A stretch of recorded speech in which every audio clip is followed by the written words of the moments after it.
นมัสการพ่อแม่ครูบาอาจารย์เลยออกกองน้ำคนดังนี่ก็สิเบิร์นว่าก็ขน่อยก็กระแสบ่น่าจิตตั้งขน่อยบ่แต่เฮา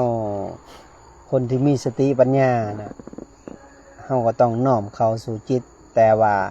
คนที่บ่มีสติปัญญาเฮาก็สงสารเขาขน่อยเมตตาเขาเพราะว่าเขาบ่มีสติปัญญาก็หูหนวกตาบอดเด้เขาบ่ยอมรับความจริงว่าบุคคลที่เสียสละออกจากบ้านออกจากเรือนออกจากบ่มีวัดบ่มีว่าออกแสวงหาโมกธรรม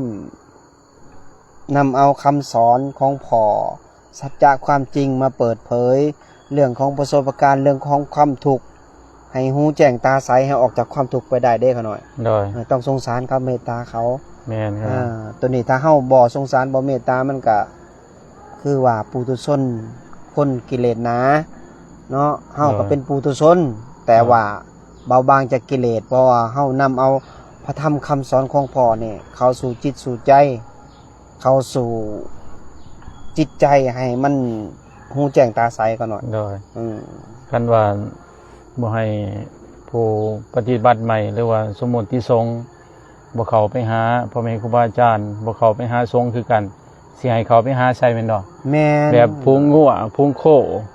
มันก็ยังเข้าไปหากันเนาะมันก็ไปหาเป็นหมู่กันเป็นพรรคพวกเดียวกัน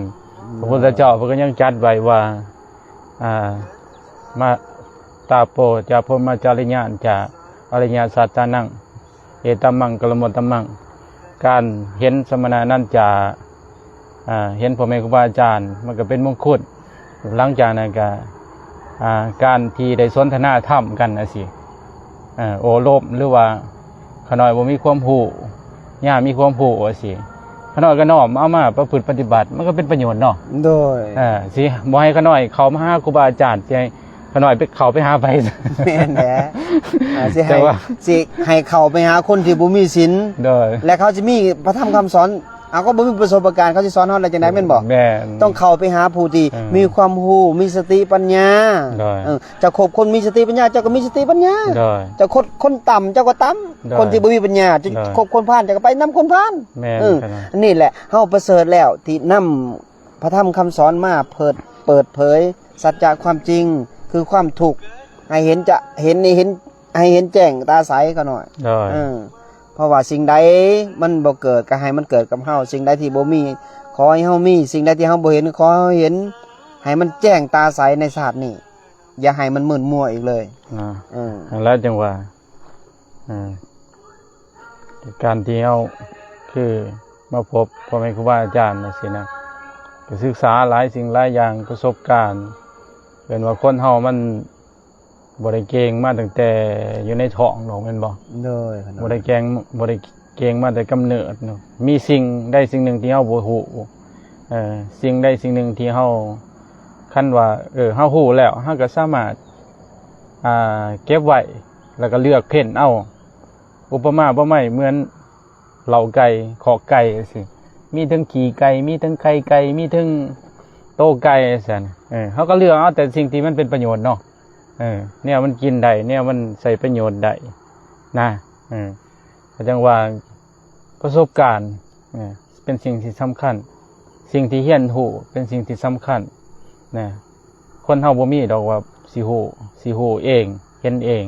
มันต้องมีผู้สอนมันต้องมีพอเนาะคือเฮาสิมีพระพุทธเจ้าเนาะโดยเป็นแบบอย่างนำทางเดินมรรคป่าไว้เป็นว่าตั้งมรรคป่าไว้ตั้งหนทางป่าไว้ตั้งเข็มติดป่าไว้ก็มาสิมาศึกษาเดินตามเอาสิ่งที่ถูกต้องแม่นบ่สิ่งที่เป็นประโยชน์สิ่งที่บ่ถูกต้องก็คัดออกแม่นบ่คั่นน่ะพระพุทธเจ้าสอนให้เฮามีปัญญาบ่ได้สอนให้เฮาโง่ได้ล่ะตัวใดนิ่วที่มันเน่าเฮาก็ตัดทิ่มตัวใดมันบ่เน่าเฮาก็เก็บไว้เฮามีสติปัญญาเด้คือขาน้อยนำตามคำสอนของพ่อแม่ครูบาอาจารย์พ่อแม่ครูบาอาจารย์ก็นำขององค์สัมมาสัมพุทธเจ้าเฮาลงมือปฏิบัติแล้วเฮาเห็นชัดจากความจริงแล้วเฮามาเปิดเผยแล้วผู้อื่นก็เดินตามต่อจังซี่คือสามเณรน้อยนำมาจังซี่บัดเขาใหญ่ขึ้นมาเขาเป็นพระ เป็นครูบาอาจารย์เด้มื้อหน้าเด้ไปสิฮู้แม่นบ่ โดย ถ้าเฮาบ่นำบ่เดินตามกัน ไปเดินตามญาติโยมผู้ที่บ่มีศีลบ่มีธรรมเขาสินำพาไปไสก็นำพาไปสู่นรกเจ้าสิไปบ่ล่ะ แม่นเด้อ ย้อนหยังศีล5ข้อเขายังรักษาบ่ครบเลย ได้ เป็นบางคนนะอันนี้เฉพาะบางคน อืม แล้วเฮาสิไปนำเอาคนที่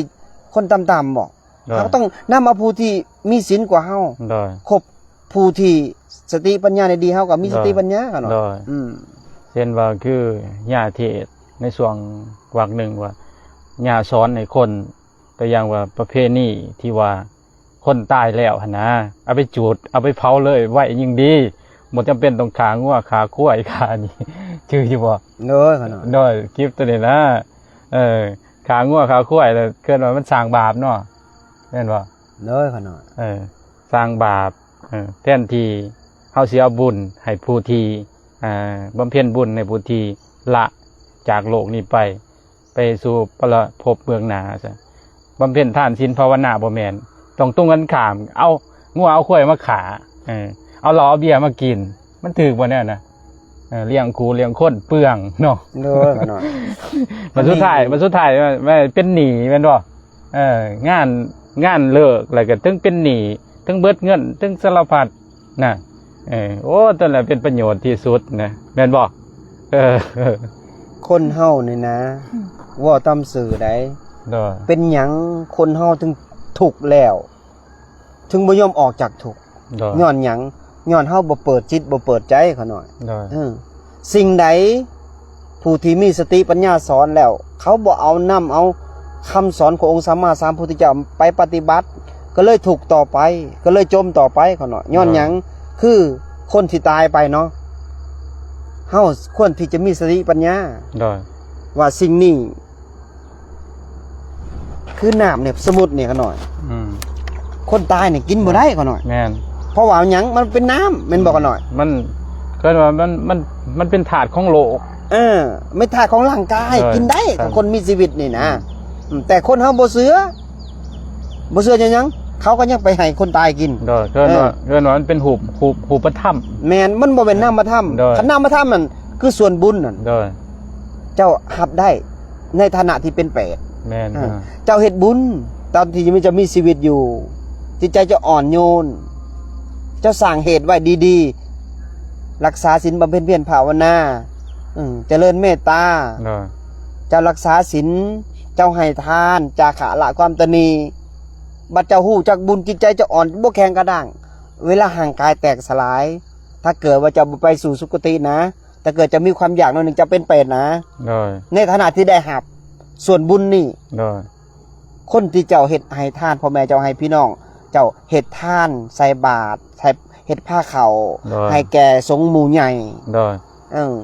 แก่สงฆ์หมู่ใหญ่ก็ได้สันได้กำลังแล้ว เพิ่นก็แผ่เมตตาเปรตบุตุชนได้หับ โดย เมื่อได้หับเขาก็ได้ไปเกิดเป็นหยังไงเป็นเทวดาบ่และไปตามที่ว่ากรรมของเขาอ่ะแหละ โดย แหละเขาสิอธิษฐานเลยโอ้ยสาธุเด้อเจ้าก็ผู้ที่เฮ็ดอุทิศส่วนบุญให้ก็อยู่เย็นเป็นสุขเด้อกันเนาะ โดย เออ ทั้งแต่ว่าการที่เฮาเจตนาเดียวว่า ให้พ้นจากทุกข์เนาะ โดย ถ้าว่ามีความทุกข์คอยพ้นจากทุกข์ถ้าให้มีความสุขคอยมีสุขยิ่งขึ้นไปนั่นเจตนาดีเลยเด้ เจตนาดี โดยให้ผู้ที่เป็นญาติเป็นพี่น้องเฮาแม่นบ่ โดย น่ะ หน่อย อันนี้แหละเกินว่าคำเจตนานี่แหละเมื่อเกินว่าอุทิศส่วนบุญเด้อุทิศส่วนบุญให้กันเกินว่าคำเจตนานี่ผู้เกี่ยวถ้าผู้เกี่ยวห้าผู้เกี่ยวฮับ เพราะว่ามีผู้ให้ก็ต้องมีผู้ฮับมันจังไดแม่นบ่ โดย โดยเมื่อผู้เกี่ยวฮับกับผู้เกี่ยวก็คือว่าอนุโมทนาบุญเกิดจากการอนุโมทนาหรือว่ายอมรับสิ่งที่เขาอุทิศมาให้เขาก็รับเต็มแม่นบ่ โดยขนาด โดยก็จังว่า มื้อนี้อันญาติโยมให้เข้ามากะไผอยากฮู้จักเรื่องอีสังกะพิมพ์เข้ามามื้อนี้เจ้าเล่าเรื่องสัจจะความจริง เรื่องที่เป็นความจริง เพราะว่าอันเฮาในบวชมาเป็นพระแล้ว ถ้าเกิดว่าเฮาปิดบังความจริง โดย ถ้า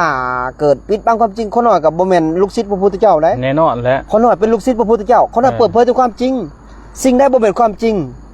คนนั้นบ่เว้านะ โดย มันบ่เป็นประโยชน์เด้ พระพุทธเจ้าสอนเรื่องความจริงเนาะ โดยสัจจะความจริง โดย เกิดแก่เจ็บตาย อืม ไอ้หยังที่เป็นความจริง โดย คือสิ่งบ่แม่นเรื่องตัว โดย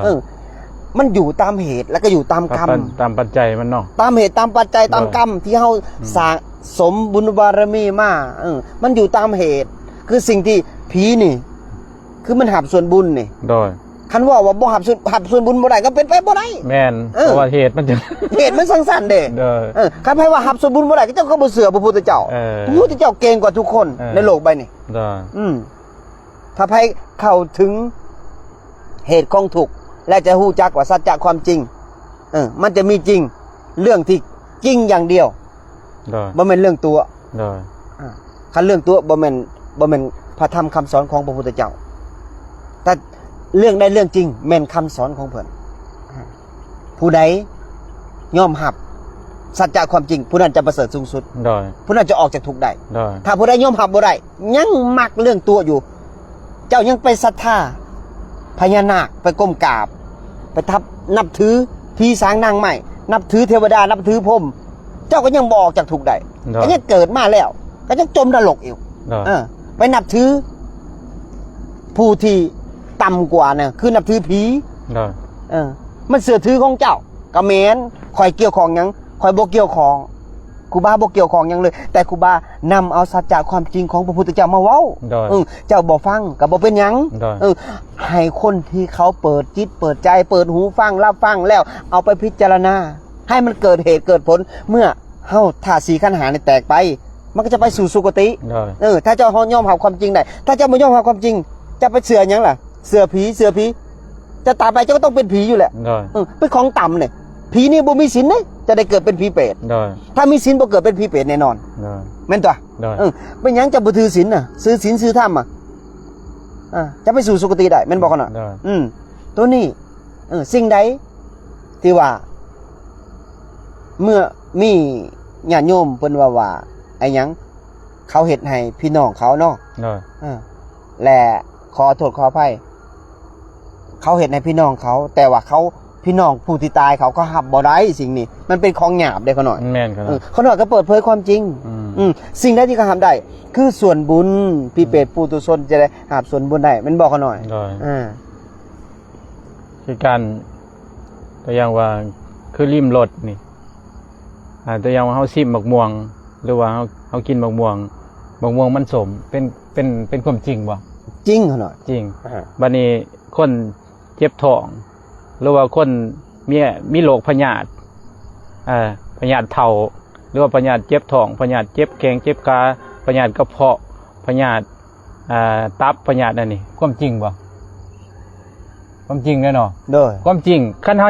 ยอมรับสิ่งที่เฮามีสิ่งที่เฮาเป็นรสชาตินั่นเฮาก็ได้รีบเฮาเห็นความจริงแล้วก็แสดงว่าเฮายอมรับมันได้หัดใจเฮาก็บ่ทุกข์เนาะเนาะ โดยเขาหน่อย แม่นบ่ทุกข์แต่ว่าถ้าว่าเฮายอมบ่ยอมรับความจริงโอ้ยอย่ามาเป็นน้ำข่อยอย่ามาอยู่น้ำข่อยอย่ามาเฮาต่อต้านแสดงว่าผิดเนาะ โดย ผิดความจริงฉะนั้นยอมรับมันที่สุดคือการเจ็บเกิดแก่เจ็บตายสิจริงเนาะ โดย เนี่ย ยอมรับความจริงได้ โดย คือคนคู่มือเนี่ยยอมรับความจริงบ่ได้ โดย บ่เจ็บไข้ได้ป่วยแต่ที่จะไปหาหมอ โดย เขาบ่ไปหาหมอ โดย เขาไปหา หา ไปดูหมอ ดูหมอ ไปดูหมอว่าเป็นหยังเป็นนี่ พี่ปอบพี่พุงเขา อ้าวแล้วมันจะเห็นมันสิเศร้าบ่เนี่ย แม่น ไปบ้าไปบนคนเก่ามันสิตายก่อนแม่นบ่ แม่น ไปหาหมอไปฉีดยาไปรักษาโรคที่ โดย จริงที่เจ้าเป็นมันอยู่ตามเหตุของเจ้า โดย ว่าจะไปหาหยังหมอดูหมอเดา เคลื่อนว่าปวดตามอาการเนาะ แม่นไอ้พวกหมอดูหมอเดาเนี่ยว่าตามสื่อใด มันเฮงอย่างได้เงินเนาะมันก็บ่ ไม่ ด้ขย เจ้าไปหามันกับเท่าใดล่ะบัดนี้คือเจ้าไปแก้กรรมมันดิ โดย ไผจะแก้กรรมได้พระพุทธเจ้าจะแก้กรรมบ่ได้ไปตัดกรรมตัดเวร โดย ตัดกรรมตัดเวรก็เสียเงิน และไผตัดให้เจ้าได้ก็กรรมจะอยู่กับเก่าเพราะว่าจิตนี่นะเขาหน่อย มันเกิดเหตุหยังมันเกิดจากความจำเจ้า มันเกิดจากความปรุงแต่งเจ้า โดย ความจำปุ๊บส่งเสริมความปรุงแต่งเอาไปยึด เอาไปยึดแล้วก็ไผถูกจิตเป็นคนถูก จุก หน้าตาก็เศร้าหมอง ได้ บัดนี้ว่าไปเบิ่งดวงแหละในนี่ได้ผีเฮ็ดได้เสียหยัง เสียหมู ยังถูกซ้ำเติมอีกเนาะ เสียควายตัวหนึง ได้ เสียหมูตัวหนึง ได้ เอาไปหายืมกันมา อืม เฮ็ดแล้วก็ทุกบ่บัดนี้ ถูก2เท่า สูง2เท่าเลย และบัดนี้ บ่เศร้าอีกวันนี้ บ่เศร้าแล้วทีนี้ ถูกสาม เพิ่นบ่ เท่า ฮู้ อีก จักได้บอก เออ ความจริงอ่ะ เออ ว่าผีตัวนั้นมันกินได้บ่ ได้ มันมีปากบ่ ได้ คันมันมีปากคันมันกินได้คือบ่บอก เออ คือบ่บอกผีนั่นไปเฮ็ดหน้าให้มันกิน ได้ อืม อืม เพราะว่าผีตัวนั้นนั่นมันเป็นเป็ดปูตุชน ได้ ถ้ามันได้หับส่วนบุญ เจ้าก็สิไปสู่สุคติถ้ามันหับส่วนบุญบ่ได้ก็แสดงว่ามันเป็นสัตว์เนรสาร ได้ เป็นหมูเป็นม้าเป็นเป็ดเป็นไก่ ได้ ย้อนยังสิเป็นหมูเป็นม้าเป็นเป็ดเป็นไก่ย้อนว่าเอาวิชาครอบน้ำ แม่น ข้าสิเป็นปอบก็เป็นตอนเป็นคนมันบอกกันหน่อย ได้ ข้าจะเป็นพี่โพก็เป็นตอนเป็นคนข้าจะเป็นพี่เป็ดก็ต้นเป็นคนข้าเป็นหมูเป็นม้า แม่น เป็นงัวเป็นควายก็ต้นเป็นคนอยู่นี่นะ จิตใจจะเป็นเนาะ จิตใจจะเป็น ได้ ไอ้จะเป็นเสือก็จิตใจจะเป็น อืม คือลูกศิษย์อันนั้นเขาหน่อยมารักษา ได้ มาบวช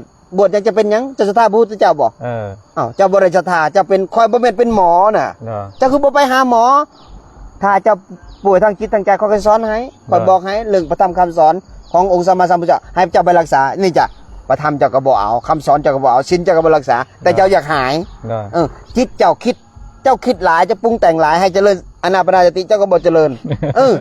ไปหาสิ่งที่บะบนคนกล่าว เออ คันบะเก่งจริงจะบะมาให้คอยแหน่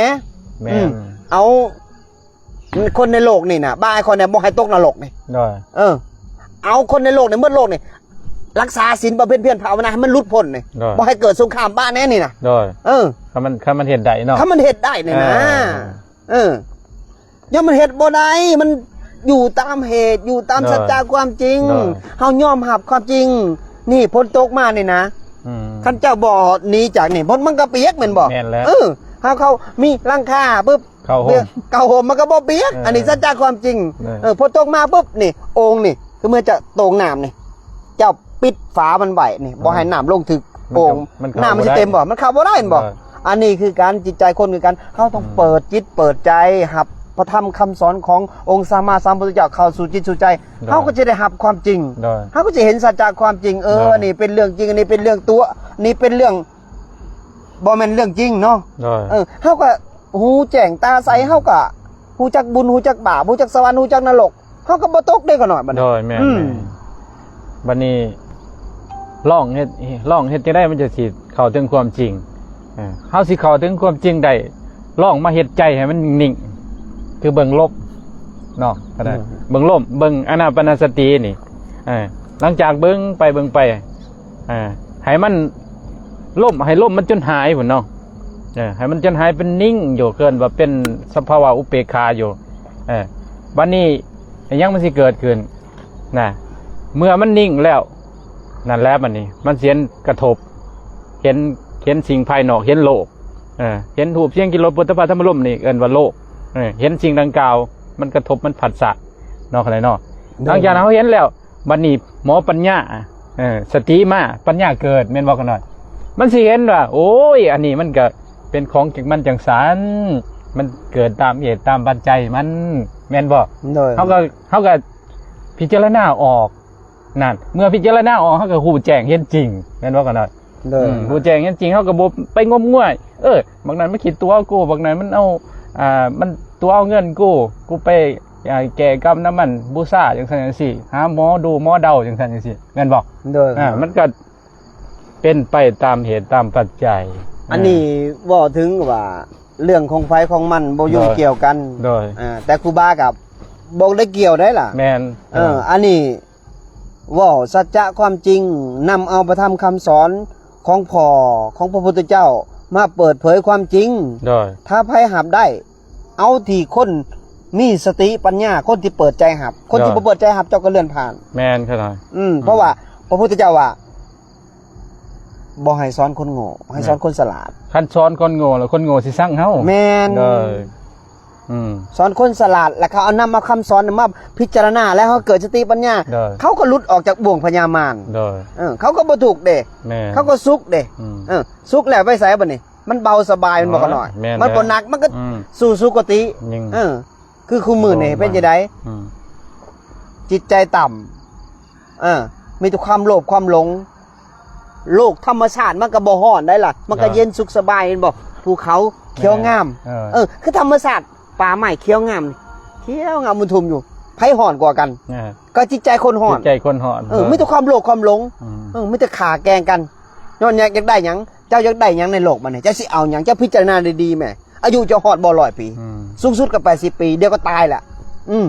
เจ้าคือบทเอาโภคทรัพย์มาเปลี่ยนเป็นอรัญญทรัพย์เจ้าล่ะคือบทสร้างเหตุเดี๋ยวก็ต้องตายเป็นผีแหละเอายศเอาลาบเอาสักการะเอาชื่อเสียงเอาอันนี้แหละ เจ้าคือบ่เอาอรัญญทรัพย์สิ่งที่ติดตัวเจ้าไปเจ้าก็ฮู้ว่าเกิดมามันต้องตาย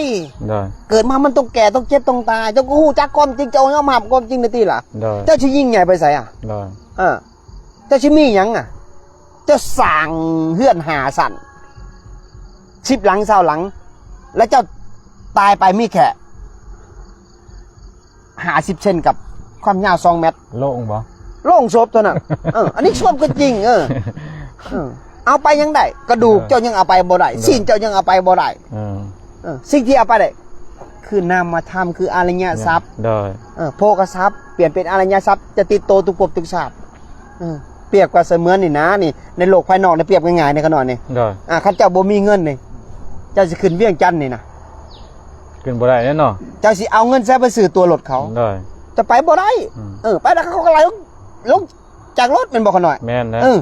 อันนี้คือกันเวลาธาตุ4 ขันธ์แตกสลายไปจิตดวงนี่นะกรรมนำพาไปถ้าเจ้ามีส่วนบุญก็ไปสู่สุคติมันนำไปเด้กรรมตัวนี้นะถ้าเจ้ามีส่วนบาปเด้มันนำไปใส่กันนำไปสู่นรกแล้วไปใส่นี่แจ็คชาติแล้วมันนี่เจ้ามีโอกาสบ่ขน่อยมีบ่มีโอกาสบ่กระซามสิเบิดกรรมเนาะกระซามสิเบิดนี่แหละเสวยอันนั้นว่าความทุกข์ก่อนแม่แต่ว่าเฮาสิเอาบ่ล่ะความทุกข์กันความทุกข์ฮ้อนพ้นตะการอยู่เฮาสิเอาบ่ล่ะขนาดทุกอันนั้น100 ปีนี่นะ80 ปีเจ้ายังบ่เอาเลยจะไปทุกยังหา100 ชาติแม่นบ่ขน่อยตอนเจ้ามีมือนี่นะดำให้ดำหน้าหยังไปใส่ก็ได้เฮ็ดหยังก็ได้เจ้าใส่ร่างกายเป็นประโยชน์ให้เอาร่างกายนี่ทำงานแลกเงินมาเพื่อเลี้ยงร่างกายเพื่อรักษาจิตรักษาใจรักษาบ่ให้มันกระทำสิ่งที่ชั่วๆให้มันเฮ็ดสิ่งดีๆทางกายวาจาใจสร้างอริยทรัพย์ตัวเองสะสมบุญบารมีสะสมคุณงามความดีให้แลกอริยทรัพย์นี่นะอริยทรัพย์นี่คือความดีคือบ่เฮ็ดแนวชั่วแลกเอาเจ้าแลกได้หลายเจ้าก็ได้หลายมันบ่หายบ่จางไปใส่เจ้ามีเงิน100 ล้านเขาปล้นจะไปได้เห็นบ่ขน่อยแม่นแล้วแต่มีอริยทรัพย์นี่แก่งใส่แกเมอร์ปล้นได้บ่มันปล้นบ่ได้มันอยู่ในจิตก่อมันอยู่ในนามธรรมเจ้ามีแม่เงิน100 ล้านนี่เจ้านายก็ออกขามาแก่งใส่แกเมอร์เอาไปเมื่อแล้วบางทีก็น้ำท่วมเนาะบางทีก็น้ำท่วมบางทีก็ไฟใหม่บางทีก็ไฟใหม่ด้วยอันนี้บอกความจริงอริยทรัพย์เนี่ยไพ่ปนไปบ่ได้เลยเขาเนาะให้เจ้าฟังไว้หลายๆอันนี้สัจจะความจริงเห็นเอาเนาะขนาดเนาะเห็นเอาเกิดมาเป็นคนศาสตร์เดียวอย่าเสียโอกาสรักษาศีลคือรักษาจิตรักษาใจรักษาวาจาคิดดีกระทำดีว่าดีเดี๋ยวเจ้าสิเป็นคนดีแล้วเจ้าจะเบาบางเองจะอดทนเอาความถูกบ่ฮอด100 ปีดอกท่านเจ้ารักษาศีลรักษากายวาจาใจเจ้าสิเจอแต่สิ่งดีๆเจอแสงสว่างเจ้าบอกแต่ความจริงเจ้าบ่ตัวคนจิตใจจะเบาขึ้นแน่นอน1,000,000%การันตีเลยบ่เว้าโดยบ่เว้าคำหยาบบ่เว้าคำเพ้อบ่เว้าคำที่ว่าประทุษร้ายหมู่เนาะคือการที่บางคนนะประทุษร้ายพ่อแม่ครูบาอาจารย์เว้ามึงเว้ากูนั่นแหละเคิ้นว่าถ้าว่าเฮาประมาทพ่อแม่ครูบาอาจารย์ผู้เพิ่นมีทรงศีลทรงธรรมว่าสินั่นโอ้ยมันเอิ้นว่ามันบาปกรรมหนักเด้บาปกรรมหนักสิ่งเหล่านี้นะมันลอยเท่าคูณเท่ามันทวีคูณน่ะนะตัวอย่างว่าคือสมมติว่าอันนี้สมมติถ้าว่าเพิ่นเป็นอริยเจ้าสันได้สัน1ใน4สมณะที่1ที่2ที่3ที่4โสดาบันสกิทาคามีอนาคามีเฮาประมาทพระอริยเจ้ามันสิกุมทึ้นบ่มันสิอันนี้บ่บอกกันหน่อยมันสิคุ้มค่าบ่จริงที่เฮาประมาทคำเว้าว่าบักนั่นมันไปจังซั่นจังซี่ บางนั้นมันเว้าถึงแนวนั้นแนวนี้อันนี้ เออ อันนี้เด้อญาติโยมเอ้ยอันนี้บ่เป็นหยังดอก ได้ เฮาบ่ให้มีกรรมมีเวรซึ่งกันและกันเด้อ โดย ธรรมดาปุถุชนเนาะเฮาคนธรรมดาเฮาบ่มีเกียรติบ่มีอาฆาตบ่มีพยาบาทไผจะเว้าหยังก็เป็นปัญญาหมดเนาะ โดย แต่ว่าให้อภัยเด้อบ่เป็นหยังพิมพ์หยังมากก็ได้ แต่ว่าให้ลูกศิษย์ลูกหาตอบกันเองครูบานี่ตอบบ่เป็น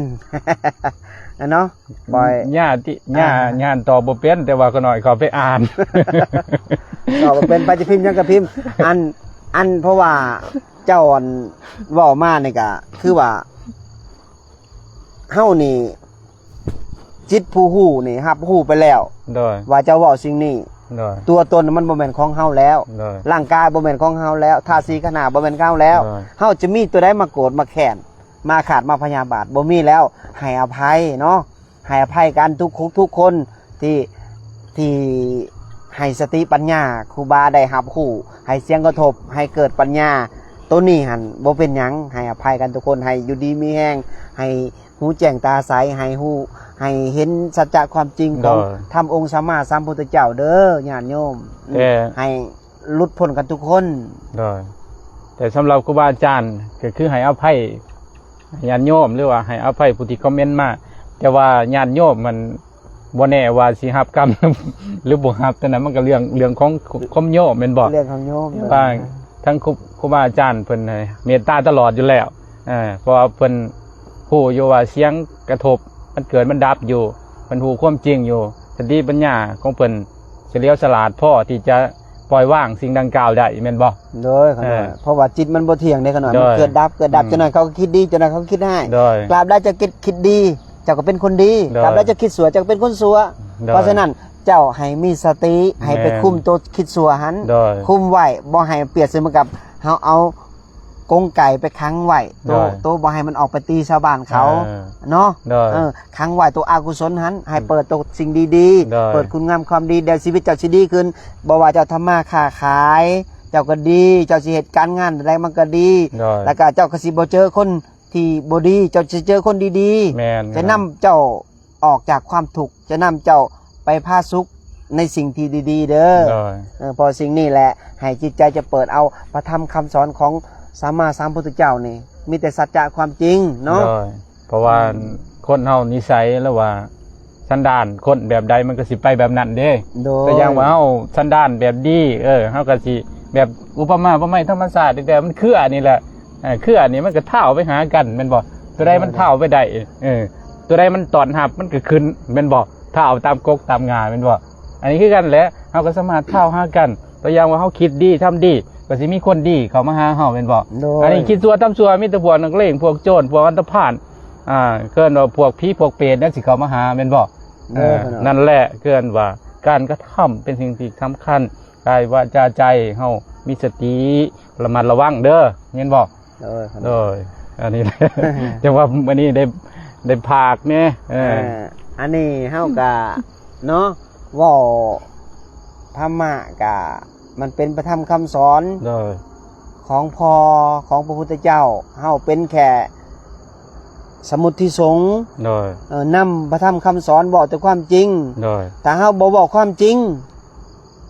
แล้วเฮาสิไปเว้าความตัวมันก็คนพาก็บ่มีศีลแน่เนาะ แม่นแล้วขนาดมันก็บ่แม่นภาค ศีลธรรมสิบ่อยู่ไสเอาแต่ความตัวใส่กัน โดย ก็ต้องเป็นพระคำว่าพระ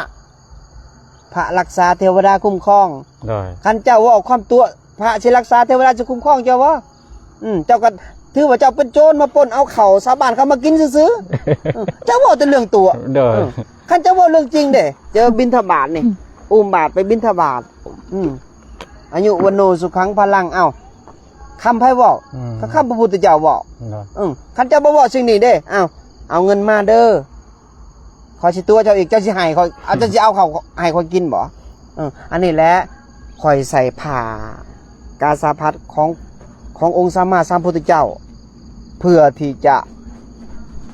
สันเขาแล้วให้มีกำลังเพื่อจีบำเพ็ญเพียรภาวนาไปข่มกิเลสให้กิเลสมันจางให้มันเบาบางจากกิเลสให้ละราคะโทสะโมหะละความโลภความหลงหาความโกรธให้มันมดให้มันเบาบางไป ให้ปล่อยว่างกับทุกสิ่งทุกอย่างให้เดินตามองค์สัมมาสัมพุทธเจ้า และก็ได้ประสบการณ์ตัวนั้นมาก็นำเอาคำสอนพระธรรมคำสอนขององค์สัมมาสัมพุทธเจ้าในสัจจะความจริงมาเล่าสู่ญาติโยมฟังและก็เดินตามเส้นทางให้มันหูแจ้งตาใสให้มันหลุดพ้น ได้ ตัวนี้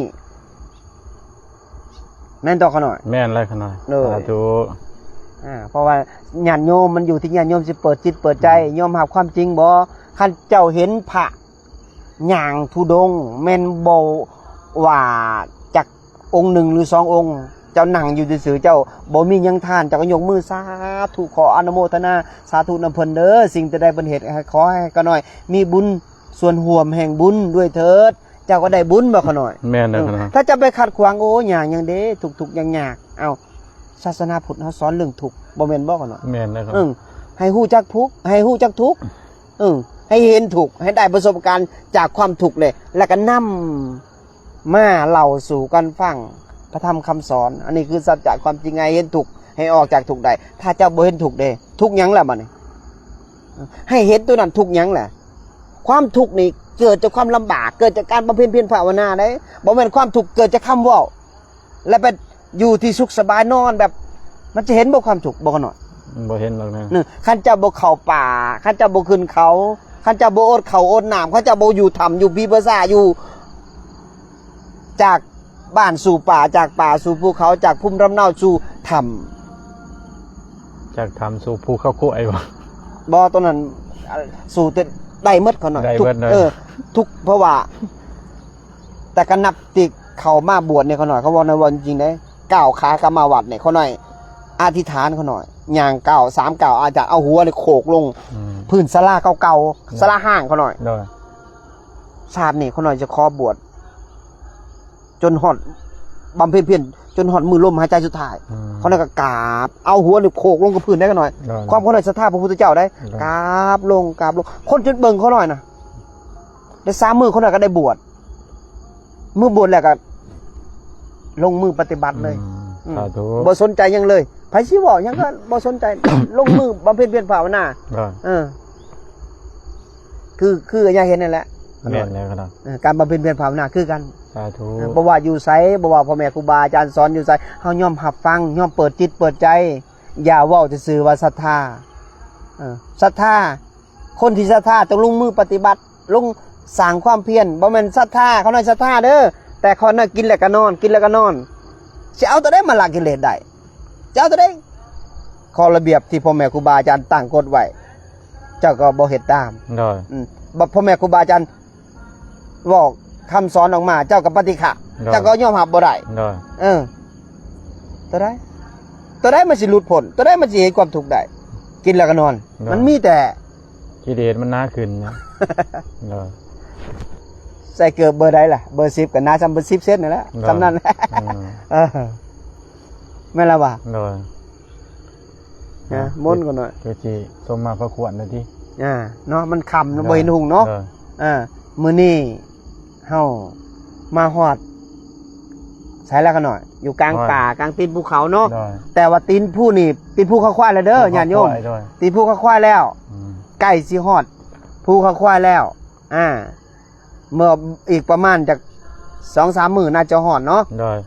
ฮอดนั่นแล้วก็จะพักอยู่ธรรมที่ครูบาเคยจำอยู่6 เดือนอยู่ผู้เดียว ได้ ตัวนั้นก็เคยไปหลายเทื่อแล้วญาติโยมคงสิเห็นแล้วล่ะแต่ว่าเป็นหยังครูบาถึงไปดุทำนั่นเพราะว่าครูบาได้สัมมาธิได้ละนิวรณ์ทำกับพี่ภาษา2 อย่างในผู้แล้วก็ผู้เนาะ ได้ ได้ตัวนี้ สาธุ ก็เลยตัดสินใจ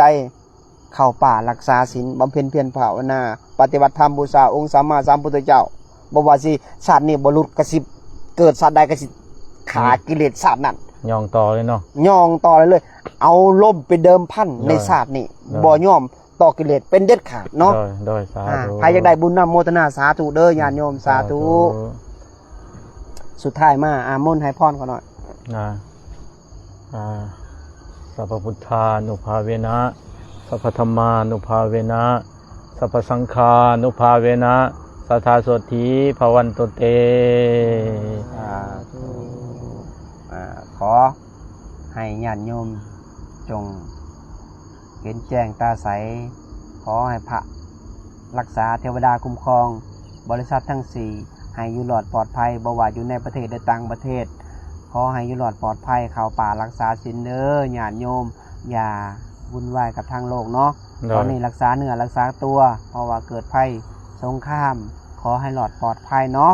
ขอให้เห็นแจ้งตาใสในธรรมพระธรรมวินัยด้วยเถิด สาธุ